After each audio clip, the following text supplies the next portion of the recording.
So these are the items that I'm going to include in the real estate presentation and how to use YouTube in your real estate business. And I'm going to go over why to use YouTube, how to become the expert in your area, what do you say in the video, types of videos that you can do, and really I think it's really about this leveraging yourself. This is a really big one right here. What equipment you need, and then of course we're going to talk a little bit about getting video on the first page of Google.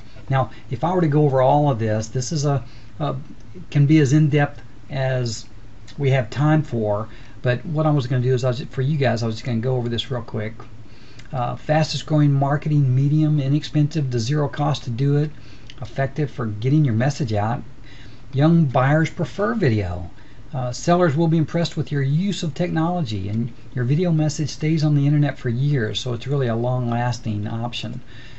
This next one, become the expert. Market your listings, market yourself. Big one for me is what I use it for is educate my clients, solve buyers' problems, solve sellers' problems. And those could be what to look for in a mortgage pro, or how to keep your home value up, choosing the best school district. That's one group of things. And for some of the buyer's problems, what loan type should I use?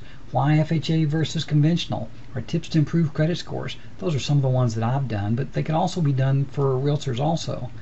Best time to list your property, pricing strategies, staging, and talk about all kinds of different staging things you could do.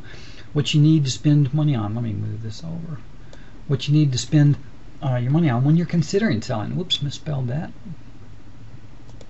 And then what do you say in the video? Well, you describe a problem, you amplify the problem, you solve the problem. That's what most marketing stuff does. And then types of videos, we'll talk a little bit about a talking head, a screen capture like this one, slideshow, PowerPoint like the one that probably you looked at first, and a moto type, which are the types that I used inside of the PowerPoint, and then of course some animated options that are kind of fun and cool, and again, just a lot of different things you can do. Now when I talk about leveraging yourself, I'm talking about uploading this information to social sites like Facebook and Dig and Twitter, and I mean there's so many I can't even think of them all, but good things to have on your blog site, and I use the videos on my site a lot. There are over 100 video sites that you can probably put these up to.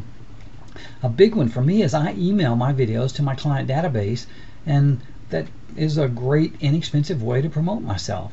Email videos to potential buyers, explaining what's going to be required of them, or explaining how the process works. Email previous listing videos to potential sellers. I mean, a lot of cool stuff that you can do here. And then let's see, what equipment do you need? Well, you don't need too much. Smartphone in most cases, a flip video camera, which you can get a lot of them for under $100, and then editing software, which you really don't even need, but it's available, pretty sophisticated stuff for right at $100. And then this is one that's really been interesting to me, but Google owns YouTube, and they like YouTube, and when you do a video and post it or host it on YouTube, you get some advantages. It's a lot easier to get ranked. It's got national appeal. For local stuff, very powerful. And then of course there are certain things that you do to optimize your video with RSS feeds and using Fiverr and all this kind of stuff. So this is kind of the premise of the information that I'm going to go over, and I'll go into depth to whatever degree we have time for. So hopefully that gives you an idea on the kind of stuff that we would do. And again, this is an example of a screen capture video, which is one of the things, particularly if you don't like to be on camera. I've got a problem with that because I like to be on camera, but this is one of the tools that I use on a consistent basis. Anyway, I look for your feedback, and anyway, look forward to talking to you. Thanks a lot. Bye-bye.